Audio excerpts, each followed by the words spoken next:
Warning: the terror of a new feature film, The Empty Space, will take you beyond the slasher, beyond the madness, beyond anything you can imagine. Don't go with him. And once you enter, the only escape will be to go beyond the empty space. The Empty Space, the new film by Andrew Hada.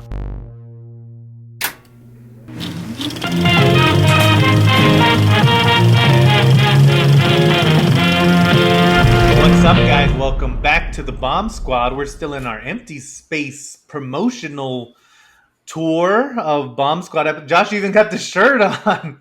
If you got to work on the Bomb Squad, you got this shirt. It was supposed to have something on the back, but that cost an extra $3, and I told Custom Ink to go fuck themselves. This one is not getting monetized because of that joke, but either way, we have another guest on. We have one of the actors from the movie, Jay. Jay, how are you? Welcome to the Bomb Squad. What's up, guys? How you guys doing? Pretty good. How's it going? I was just enjoying my Sunday, Andrew, and then you had to pull me to do this. I know, right? What a waste of time. That's not true, viewers. To all 200 of you. So what's going on, Jay? So me and Jay, we started working together when I was working in the news, and then we kind of talked about, because Jay's also a huge movie buff, and so we kind of started talking about just movies in general. And then as want to do, as soon as you mention movies in my presence, you'll eventually be in one if I can help it. So Jay, what did you think? What did you think? Well, I don't remember. Did you ask to be involved, or did I just involve you? So I had already worked with you on some of your other projects and stuff like that, and you had called me. You're like, "Hey, you know what? You always play a bad guy in my movies. I guess I'm going to be a bad guy again." So you kind of threw the idea at me, and I remember it was always when we would get out of work, and then finally one day you're like, "Hey, I need you this time, this place." So that's where it happened. Yeah. I also think that a lot of it came from, because you're also in the first thing we did together was probably the beginning of Borderland, no? Yeah. And Yeah. I needed someone. Yeah, I needed someone to speak Spanish, because all the lines were in Spanish at the beginning to act off of Pablo. And so, yeah, we had to go get you like a cartel shirt, and then we had to go to downtown El Paso to get that. But yeah, that was fun. And then so yeah, once I had started working on the Empty Space, I was like, let's bring him back. So also, Jay, we can't really talk too much about your character, just because of the fact that you do play a major role. If you see him, he's in the poster, but you can't tell. He's up there. Huge He's the guy in the spoiler. map. Yeah. But how do you approach these roles? Because now you've done a couple. Like the Borderland one, I don't know. That was pretty easy, just because you get murdered right away. But how did you approach this role? Well, this one, when you told me about what you were thinking, without giving too much away about the movie, and I know how your crazy mind goes, I was like, okay, if I do this, I'm going to look too much like Michael Myers type. You even got mad at me. You're like, you're not doing a Michael Myers role. You got to do a little bit different. So it was one of those where I was even learning on the way when you were like kind of telling me what you were looking for, and then I would try to deliver what you wanted, man. Yeah, and like again, just like a lot of these roles in the Empty Space, like we had the premiere a couple of weeks ago, and watching it again, because I watch it when I'm directing and editing it, I'm watching it from like a critical point, so I'm trying to like make sure the story works. But at the premiere, I was finally able to watch it like as a movie, and I forgot like how complicated all these roles are. Because even for, I mean, Amy, of course, and Noah, of course, but even for like Jay's character who plays this robber, there's like a version that Amy has in her mind, and there's the real version, and they're very in contrast to each other by design. But it's a tough role. So there was like, because we had to shoot a scene at a school. That bathroom scene is in a random high school that we got access to, but we had to like. So there was times where you had to be more menacing, and there was times where you had to like stand like a normal person. And so yeah, it was very complicated, and I think we kind of had to work together on it. Yeah, I do remember that. I remember in the restroom, I thought it was more of like a horror type thing. So, like you said, I was leaning more towards like a Yeah. slasher film thing. But then you told me, no, you got to hold back a little bit, try to do this and that, and Yeah, that was pretty cool. It was something that I've like never done before, and it came out cool, man.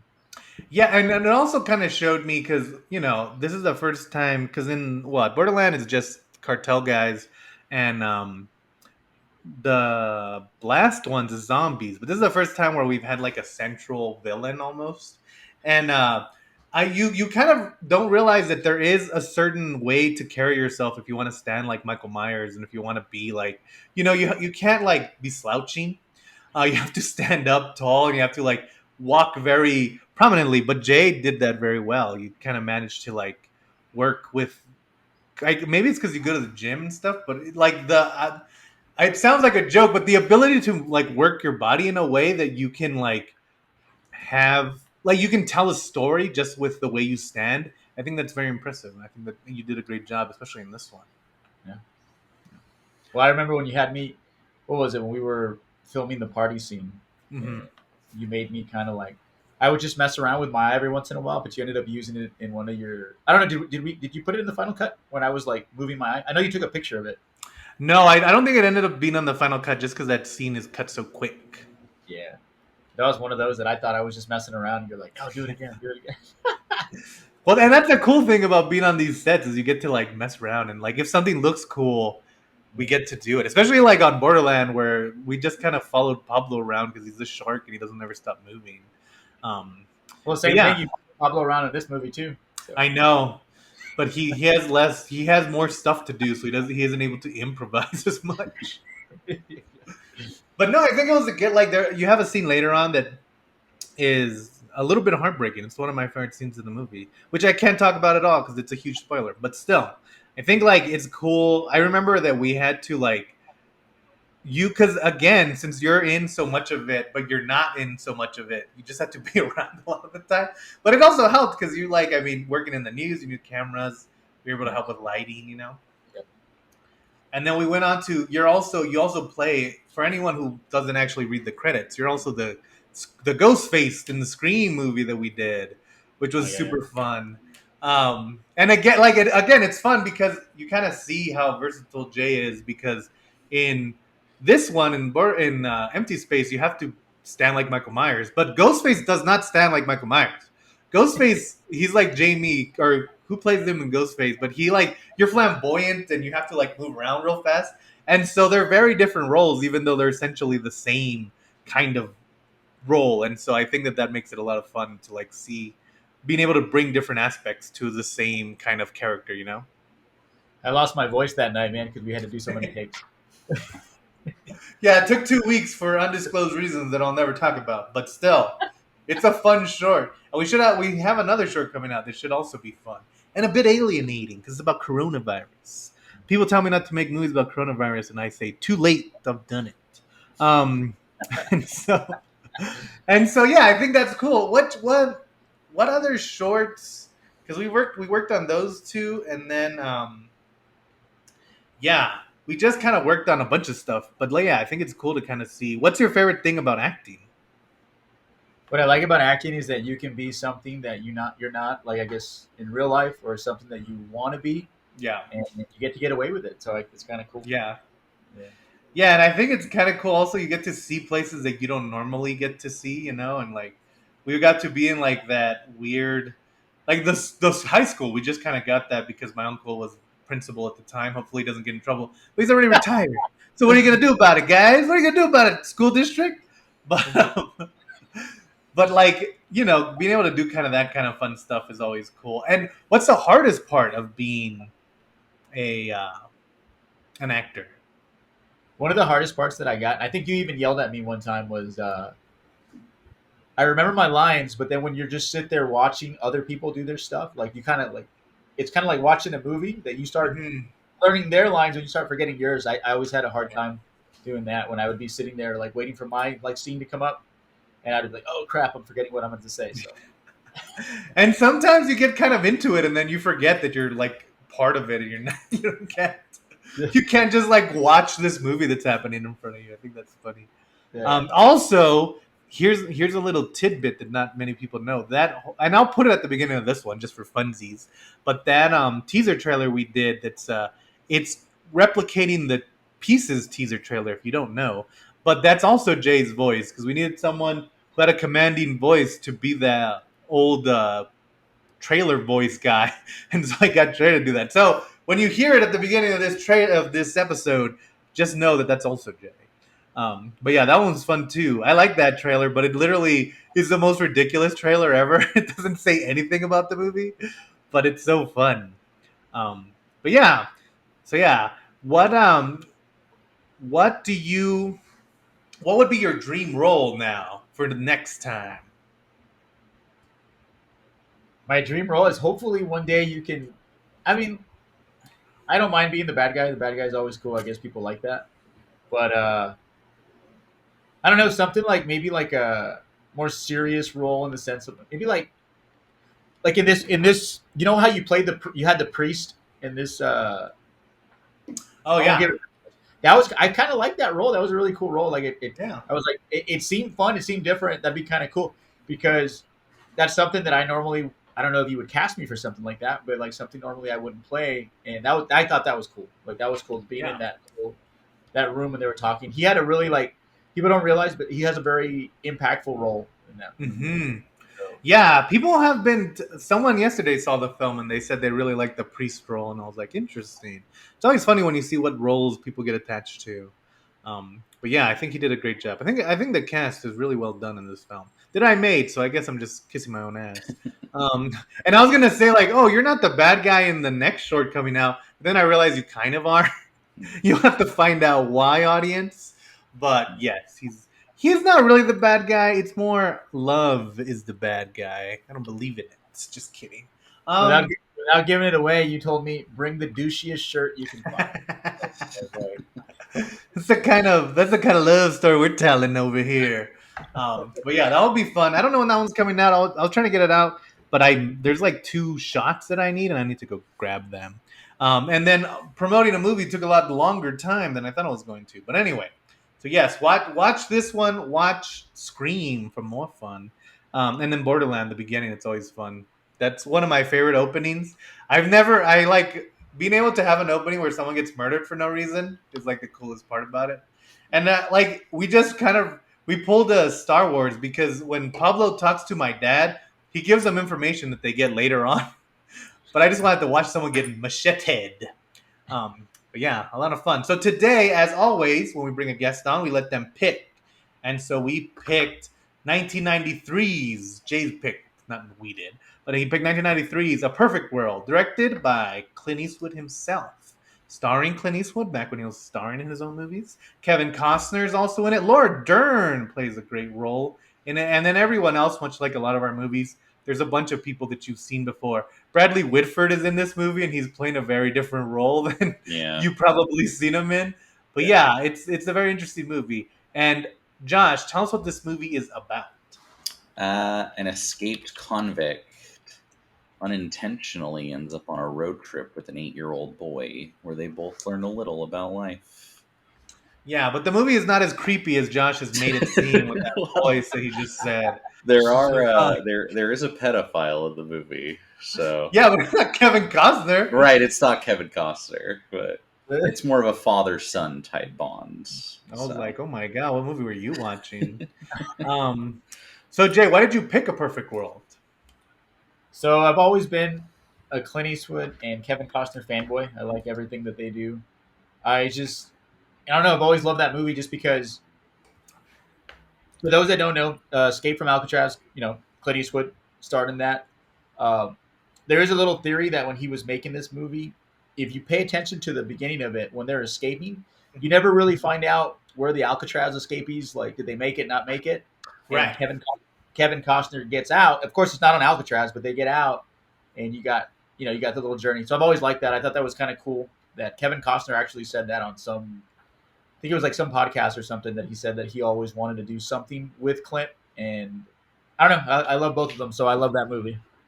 Yeah, that's cool. Yeah, and it's interesting. Like, this is a very, and I remember seeing this movie as a kid and being quite confused because, watching Kevin Costner and Clint Eastwood, you're expecting this to be like a shoot 'em up, but it's really not. It's more of a character piece. And so it's a very different movie for Clint Eastwood. Well, back then. Now he kind of does a lot more of these, like, even like Richard Jenkins or whatever that movie was about the security guard was more of a character piece. But this is kind of him transitioning from movies that you would expect to the movies that you expect now, and I think it's an interesting part in his, and also Kevin Costner. It's like again with Kevin Costner, you think of him like as Field of Dreams and stuff, but you forget how varied his roles are. Like this is a very different role for him. And then we did Mr. Brooks earlier, like one of our first episodes, and he does a good job. He does a good job in this. Like I agree. he's kind of like Mr. Brooks. He's playing like the Kevin Costner but it's just tweaked a little bit so that it's kind of gone into the other direction to being a bad guy. And I think that makes it more interesting that he's so like kind of complicated. What did you think, Josh? Oh, sorry. Oh, Go ahead. No, I was just gonna say, no, it's definitely good. It's definitely like, despite me describing pedophiles and whatnot in the movie, it's like pretty like I don't know, like light, like breezy. Like there's a lot of like even that part where this guy tries to get the kid and then he gets executed. It's very like quick and it's kind of like like this is an adventure and like kind of a freewheeling type movie than like anything super gritty and violent. So yeah. It kind of feels a little bit like a Mark Twain book, where it's just kind of like if you read Huckleberry Finn, like the thing, like you have the guy who's escaped and he's trying to like get to free land, and you have Huck and they're like escaping from pretending to be dead and stuff. But like so it's heavy themes, but then you read the book and they're just kind of hanging out for a lot of it and going down river and like meeting interesting people. That's kind of what this like. You can kind of tell that Eastwood really wanted to like explore kind of some of the relationships in the South, and so it's not like again, it's not really like an action film. It's more like like everyone's trying to figure everyone else out in a very interesting way. Yeah, agreed. Yeah, and okay, so here's one of my theories about this, and I think it's a little bit coming off of because watching this, especially Laura Dern's role, because Laura Dern plays like this. She's kind of outside of. She just got out of like the academy. She's like a rookie criminologist. Yeah, she's like a criminologist, and so she's trying to figure out what's going on. And I kind of feel like Silence of the Lambs came out in 1991, and this movie comes out in 1993. And I kind of feel like it's not a remake of Silence of the Lambs, but I kind of feel like it's a little bit of Eastwood, like how he would have done Silence of the Lambs, because you have this criminal who is a criminal, but he's also very likable and very charismatic. You got the people chasing him, and they're kind of like they're not just trying to stop him; they're also trying to figure out what his deal is. And so, like, it was weird because watching it today, I had never thought of this before when I saw it, but watching it today, I was like, I'm getting a lot of Silence of the Lambs vibes from this movie, where it was just kind of like Eastwood was like, oh yeah, let me try to explore this kind of criminal mind and try to see things less. Because the movie is very gray. There's not a lot of black and white. I mean, get that. Eastwood is clearly still the hero, but it's kind of like they show like Wilford Bradley plays like kind of a scumbag cop, and they kind of have these different roles, and so nobody's ever black and white. And I think that makes it very interesting. And I wonder what his thought process was in making this film. One of the things that I always thought too, because I talked about Escape from Alcatraz. Kevin Costner is a very likable character, but if you go back to Clint Eastwood's role, Frank Morris, if you don't remember, he's actually a very smart person, and that's one of the things in the opening scene.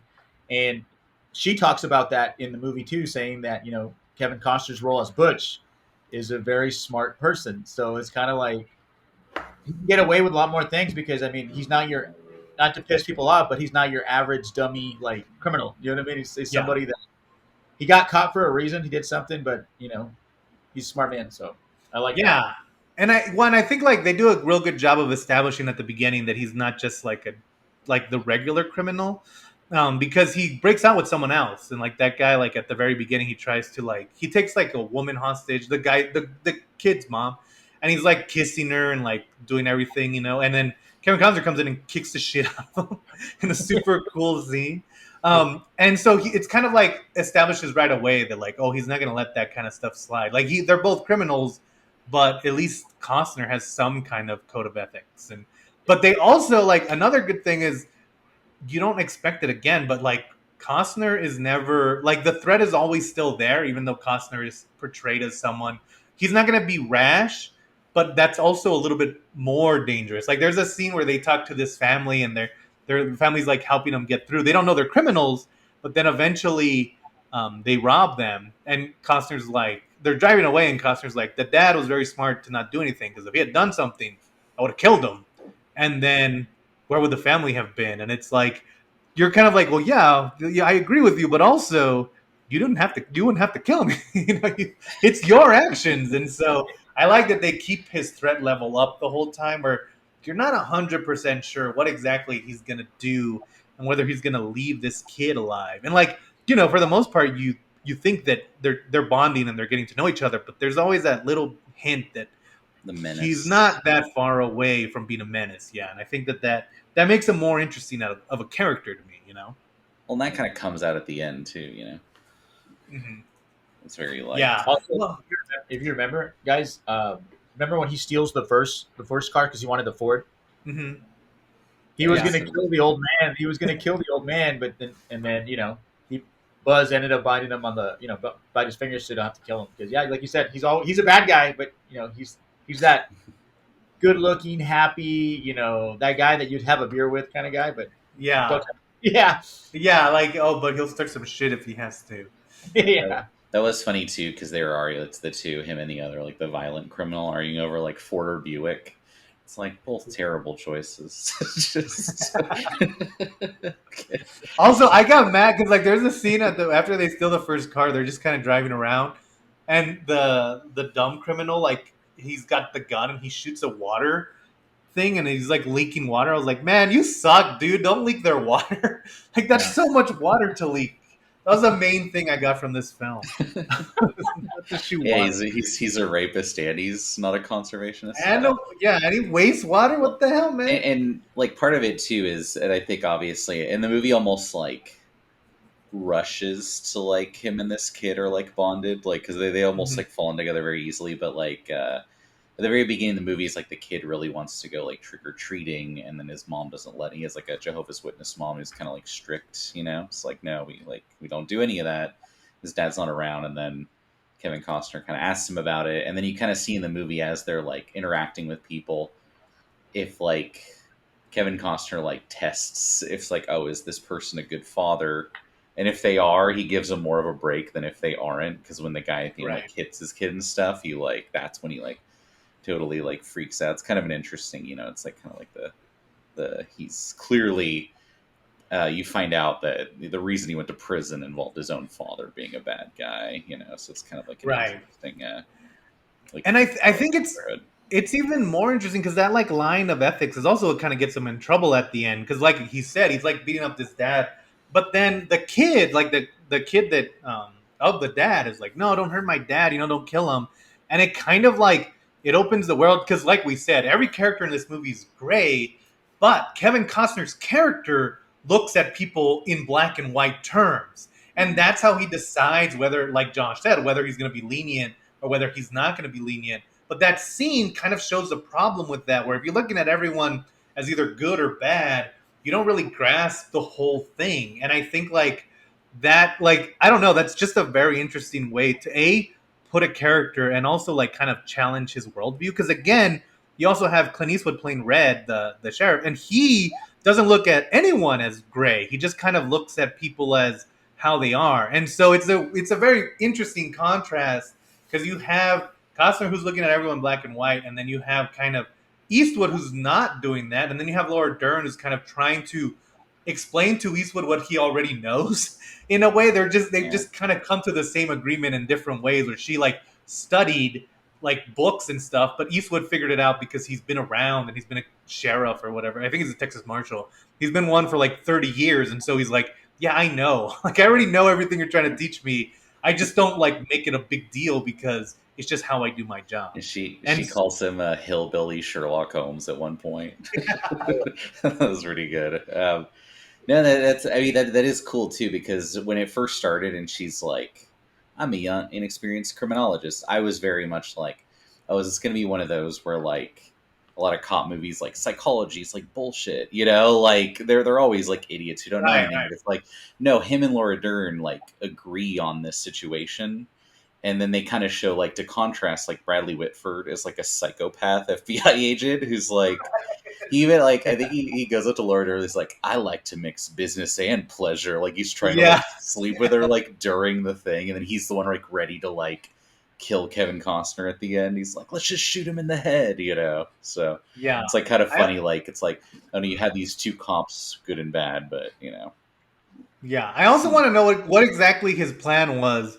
He like corners Laura Dern in that RV, and he's like, "Oh, we want to have sex?" And it's like you guys have like 10 minutes before Clint Eastwood comes back. Like, what exactly are you gonna do here? You're this tiny trailer. Well, that's funny because this is like what 93, so they're kind of No, it's the 60s. 63. Yeah, 63. Yeah, Texas Right. and I kind of like that about that. There is almost a timelessness to because I didn't realize it was the 60s until there's a scene where Laura Dern tells them like this is the 60s now, you know, and Oh yeah, that it tracks. changed things. And I was like, oh yeah, this movie takes place in the 60s, but But they're but they're like tech center though. It's just an RV with a bunch of like mhm. sound equipment in it that sucks, you know. And like a radio that they just call other people to see what's going on. Well, that was supposed to be when they first showed that. That was they said in the following week that's when JFK was going to arrive. If you remember that part, he said the Right, president. right. Yeah, so they were going to be there, and that's The end when of he got assassinated. Innocence. Yeah, Yeah. it's interesting. Yeah, don't go to Dallas is the takeaway I'm getting from this film. But yeah, I think it's like funny because you know you see Clint Eastwood now and he does even like I think the reputation that Clint Eastwood has kind of escaped him a little bit because I remember when American Sniper came out, people were like, "Oh, that movie's it's just gonna be American propaganda and it's gonna be like," but then you watch the movie and it's like, "Oh, it's not what it's about at all." It's like he portrays that character quite well to the point where I was even surprised because I kind of bought the line that it was just gonna be kind of like a Rambo type movie, but it's more like a First Blood type movie where like they really go into his psyche and how like it doesn't matter how much of a hero you are, going to war is going to mess you up a little bit. You have to deal with so much fucked up shit. And so I think that's interesting. But like you go back to a movie like this and you're like, oh yeah, Eastwood always kind of looked at his characters through these vain lenses and kind of like he never like you could never really tell what his politics were from his movie because then he does Unforgiven next, and the main villain of Unforgiven is the sheriff of that town, and so like he's just kind of looking at it like he looks at everyone as people, and he kind of like examines them through that lens, and I think that's what makes him one of the best directors we have. Yeah, I'd agree. I think he like knows to kind of transcend his like personal politics, which are what you would expect. I think for the most part. So, but he like doesn't like. Well, he's about that because I remember reading articles with him, and he's kind of like he's that kind of conservative like Stallone and Schwarzenegger are, where they just believe in like old conservative views. They don't care about like the new conservative party. But it's interesting to kind of see how they react because like Schwarzenegger's never said he's not conservative, but he also like he's like one of the biggest advocates for climate change and all that kind of stuff. And so it's kind of like yeah, it's a very interesting way to like look at the way they look at things, and it's kind of like you can tell with these guys because they're all self-made, but there's like a personal responsibility behind all of them where they're saying like you should be able to pull yourself up through by your bootstraps and kind do of it. a libertarian ethos that like Yeah, that, like they all and see it like that way. No, I get it. and Yeah. it makes sense if you're like Eastwood or you're like Schwarzenegger, where you came like Schwarzenegger came from Estonia, and he was kind of popular. But like if you had told me that a bodybuilder was going to be one of the greatest actors of the '80s, profit wise, nobody would have believed you. And so, yeah, if I was Schwarzenegger and also believed that the American dream is attainable as long as you work very hard, And Eastwood, the same thing. He started off on like those. It's funny, like I think about Eastwood a lot, especially when watching like Once Upon a Time in Hollywood, and you remember that Eastwood was there too in all those shows, like those cowboy shows. But he was just a dude getting punched in the face every once in a while, He did like all those shows, and then it wasn't until he went to Italy to do the Italian, just like again like Leo in the film. But Rick Dalton. yeah, and so I think that's fun. Like both of these guys, like Rick Dalton is Clint Eastwood if he had gotten more successful, and so And if he'd killed the Manson murderers before. Yeah, if he hadn't, if instead of making Unforgiven, he murdered Charles Manson, it would have been Rick Dalton. But yeah, so I think it's very interesting to see how they look at different people and kind of examine, especially Eastwood. I think like it's a very cool way to like go into his brain every once in a while. Did it feel like he was a retired Dirty Harry a little bit or not? Yeah, I did kind of feel like it. Yeah. Like Yeah. he had gotten tired of like Yeah. Like, of San Francisco's constant serial killer problem that they had.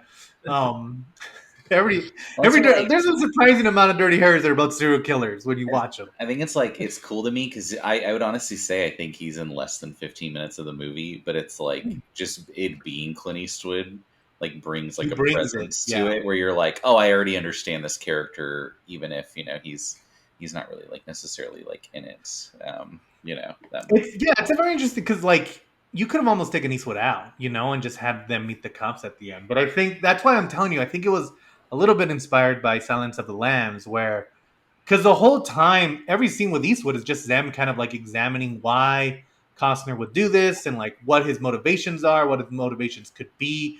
And so they spend a lot of time really like breaking down the character. And you're also seeing Costner in different scenarios and how he reacts. So you really like get a full picture of Costner's character. And I think like that had to have been one of the main selling points for Eastwood. Yeah, like to Also, structure it that way. Yeah. and I wonder, like, if this would have changed, but the original role, or the original person that he wanted for the Costner role was Denzel Washington. And Denzel Washington was busy, and so he went with Costner because Costner said no. And then he went back to Costner and he told him, and Costner said yes. But I wonder if that would have changed the way the movie was made, or like, because I feel like it would have been Denzel Washington's, because Training Day is his first bad guy role, but this would have been his first bad guy role, and I wonder if it would have changed the trajectory of It's like nuanced. Washington.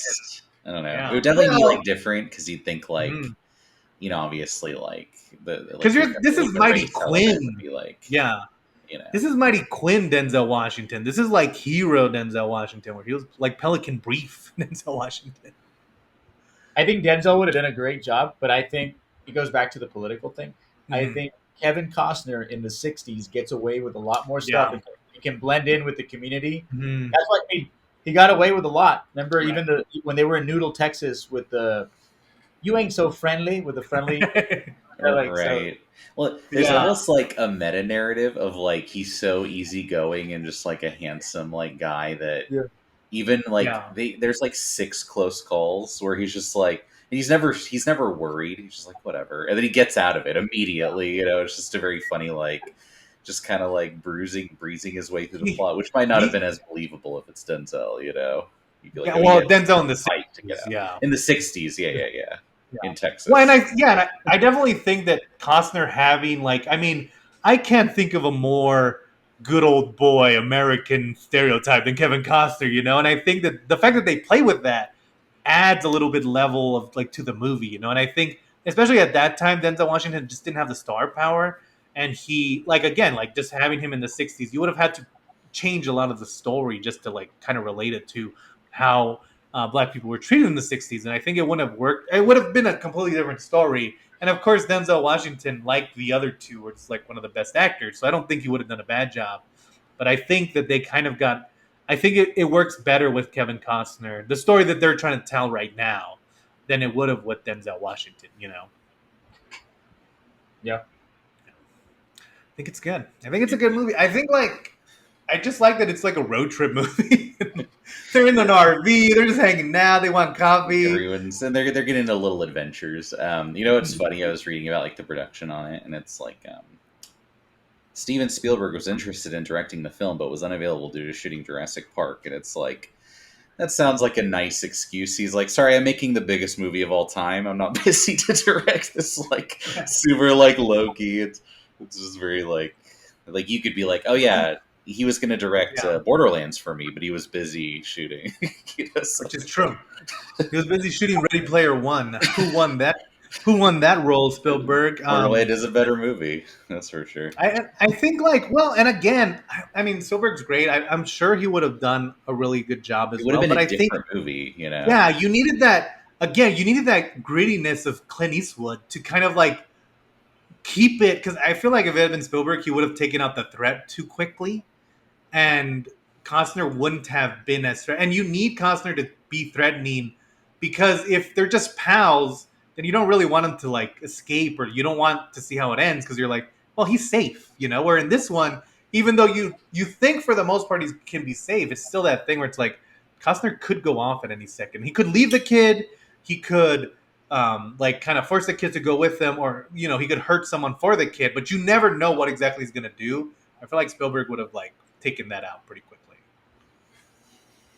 Yeah, and I saw like for the time like a modern day cowboy movie. You need a cowboy. That's Clint Eastwood. Yeah, And who's your modern day cowboy now? Kevin Yeah. Costner. So, but Yeah. there you go. It works. and even back then, he Yeah. still had that kind. Like I said, he just looks like America, really. What he had, we had Silverado, then Untouchables, and then he had JFK right before he came out in this movie. So Yeah. Yeah. Yeah. And it's that thing where, again, like, you know, Untouchables, he's too good, is the point of that movie. Like, he's too good of a cop, and he's too, like, he won't take any bribes, and that's his whole problem. And so, like, you have this character who, like, I think going into this movie, people were expecting him to, like, kind of be more of a hero. And so, like, again, it adds to the tension that everyone's feeling, you know? Yeah. Yeah. and now I he's think just Yellowstone. That's all he is now right now. So Yeah, and now he's gone back, and he's gonna make 3 more cowboy movies, from what I heard. And so yeah, I mean, Clint Eastwood loves to like explore Americana as well. It is funny that them working together, it's like, yeah, that makes perfect sense. Yeah, what They're a just perfect marriage of ideas, you know. just these two people who really believe in like all the ideals and stuff. I think it makes it interesting. But yeah, super cool movie. I would check it out. It was on HBO Max, but it's not anymore. But I'm sure it'll come back to Max, the greatest app of all time. what's your favorite for both of you? What's your favorite scene? I think it's the first scene with the mom where he like beats the shit out of that guy just because he does such a good job of like beating the hell out of that guy, and I didn't like that guy at all. Mine is like one of the joke scenes where the kid's never been trick or treating as Jehovah's Witness, so you know Yeah. he steals a costume, he's dressed like Casper, and he goes trick or treating on November 1st, and then the lady's like, "I'm all Oh yeah, and like Kevin Costner like kind of shows her the gun, and then she gives him just like whatever like sandwich stuff, and then it just cuts to them making sandwiches. You know, I was like, what a fun adventure. yeah. That is a cool, and that costume. You forget that like back then the costumes were just like a paper costume that you put on that had the ghost drawn on it, like a plastic mask. Yeah, It's a super interesting touch. What about yours, Jay? It doesn't matter where I'm at. My dad will always say it. You ain't so friendly. I like that when he's when he shoots out the yeah. The friendly scene is also cool. Yeah. Or the scene where like just shows how good Kevin Costner's at lying, where she's like, "My mom's not dead," and then he has to like turn that into a lie. It's just he's very charming, even when he's clearly lying his ass off. Yeah, this is definitely a like you could watch this movie with your dad and you both have a good time, you know, which is not Yeah. always the case, you know. Right. Yeah. So this is good for the dad and son, you know. Yeah, I don't think my dad's watching Miracle Mile with the same. Right. My dad's not going to watch Vox Lux. He's going to be like, "What is this garbage?" But I was texting This him is during this. I was trash. like, Clint Eastwood, You this is should great. watch it. Yeah. Yeah. Yeah. Any last words on Perfect World, Jay? No, just it was either going to be between that and I told you a Bronx Tale, but my man crush on Kevin Costner won, so over that. Yeah, two pseudo father figure movies is what it seems between the two of them. Josh, any last words? Nah, check it out. I Tell mean, people where they can get that shirt. can they get this shirt anywhere? Can you buy it online? No, they cannot. Oh. They want I yours. guess- They want yours.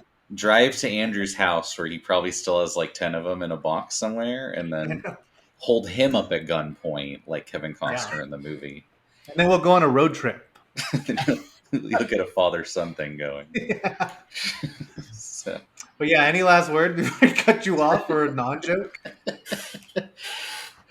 No, that's it. That's good. Watch the movie. All right, It's good. It's on Prime. It's like $2 or $3 to rent. So even though it's not on like the free ones, like I Yeah, said, if it's you're worth like, the rent.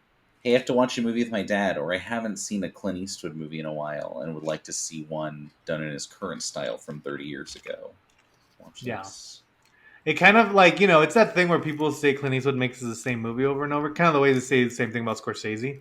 But then you watch his movies and you're like, oh no, they're like super different, every single one of them. Yeah. And so I think that's super cool. But yeah, I think this is one of his better ones, probably one of his best. And I think it's interesting, especially like I said, to see it where in the context of where he made it, you can kind of tell him moving towards these are the movies he wants to make, and now he's won every Oscar ever made. So definitely a fun time. I would check it out, and also watch The Empty Space. It's out now. I don't know what day this is releasing. I think it's releasing at the end of June. So you still have time to rent or buy it. Not on Tubi. It'll never be on Tubi unless there's news coming soon, but I can't say. But either way, go rent it and buy it, and go to Barnes and Nobles and demand your copy of Empty Space. They know what it is. They're hiding it. They're hiding it from you, and they want you to rob them. Anyway, this episode is getting demonetized for so many reasons. I mean, he started by saying, fuck whatever company printed these shirts. So, yeah, this is not Good making it past time. the algorithm at all. So, Yeah, whatever. we're gonna start off by saying fuck the shirt people. And we're ending it by saying rob Barnes and Nobles. Both good things. But thank you, Jay, for joining us. No We'll see problem. everyone next time.